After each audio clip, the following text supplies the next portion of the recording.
అల్లు శిరీష్ చాలా గ్యాప్ తీసుకొని తీసినటువంటి సినిమానే బడ్డీ అనమాట. ఈ సినిమా థియేటర్లో అంతలా అలరించలేకపోయింది, అంతలా మెప్పించలేకపోయింది. ఓటీటీకి అయితే త్వరగా వచ్చేసింది, నెట్ఫ్లిక్స్లో స్ట్రీమ్ అవుతుంది. సినిమా గురించి నా ఒపీనియన్ చెప్పాలంటే నాకు నచ్చింది భయ్య.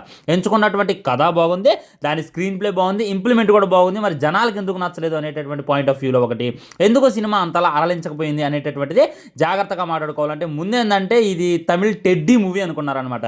దాన్ని కరెక్ట్గా మనకి ఎస్టాబ్లిష్ చేయలేకపోయారు. ఫస్ట్ నుండి బడ్డీ బడ్డీ అంటే ఇది ఖచ్చితంగా టెడ్డీ రీమేక్ ఏమోలే, ఫ్రీ మేక్ ఏమోలే అని చెప్పి అందరూ కూడా అదే మైండ్ సెట్లో ఉండి సినిమాకు వెళ్ళలేదు అనమాట. ఎప్పుడో ప్రీ రిలీజ్ ఈవెంట్లో అల్లు శిరీష్ ఇది ఆ టెడ్డీ రీమేక్ కాదు, ఇదంతా కూడా కొత్త కాన్సెప్ట్ అని చెప్పిందా కూడా ఇది కొత్త కాన్సెప్ట్ వచ్చి మనమే అనుకోమన్నమాట.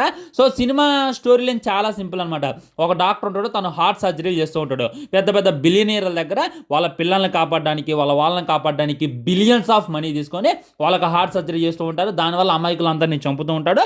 అదే తరహాలో హీరోయిన్ హార్ట్ కూడా ఒకళ్ళకి మ్యాచ్ అయితే హీరోయిన్ కూడా చంపుదామని వెళ్తాడు. కానీ చంపేటటువంటి సిచ్యువేషన్లో తను కోమాలోకి వెళ్ళిపోతుంది. తను కోమాలోకి వెళ్ళిపోయిన తర్వాత ఆ ఆత్మ వెళ్ళి టెడ్డీలోకి అయితే ప్రవేశించింది. ఆ తర్వాత అల్లు శిరీష్ని ఎలా కలిసింది, వాళ్ళిద్దరూ కలిసి తన బాడీని కనిపెట్టారా లేదా, మరి లాస్ట్కి హీరోయిన్ బతికిందా లేదా అనేటటువంటిది మూవీ కాన్సెప్ట్ అనమాట. ఇక్కడ ఏంటంటే సినిమా జనాలకు నచ్చవడానికి గల కారణం టెడ్డీ ఓవర్ యాక్షన్ అని చెప్పుకోవచ్చు.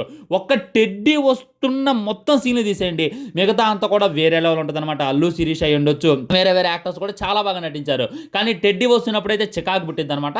నాకు అర్థం కాని ఒకటే ఏంటంటే హీరోయిన్ చాలా మెచ్యూర్, చాలా పెద్దామ, కానీ టెడ్డీలో ప్రవేశించిన తర్వాత చిన్నపిల్లలాగా ఎందుకు మారిపోద్ది, చిన్నపిల్లలాగా ఎందుకు చేస్తుంది, చిన్నపిల్ల శాట్టాలేంద్రబాబు అనేటటువంటి ఫీలింగ్ కలిగిద్ది అనమాట. హీరోయిన్ జస్ట్ ఆత్మలు చేంజ్ అయినాయి, అంత హుందాగా ప్రవర్తించినట్టు నాకైతే అనిపించలేదు. దీనివల్ల కొద్దిగా డిసప్పాయింట్మెంట్ అనిపించింది అనమాట.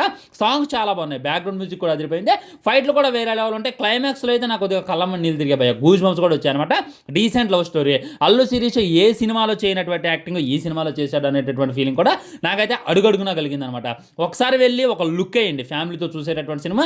అడల్ట్ సీన్లు కూడా ఏమీ లేవు. మరి ఈ సినిమాని థియేటర్లో ఆదరించబడడానికి చాలా కారణాలు ఉంటాయి అనమాట. ఇప్పుడు చూడండి, 2 రోజుల్లో మీమ్స్ వస్తాయి అనమాట.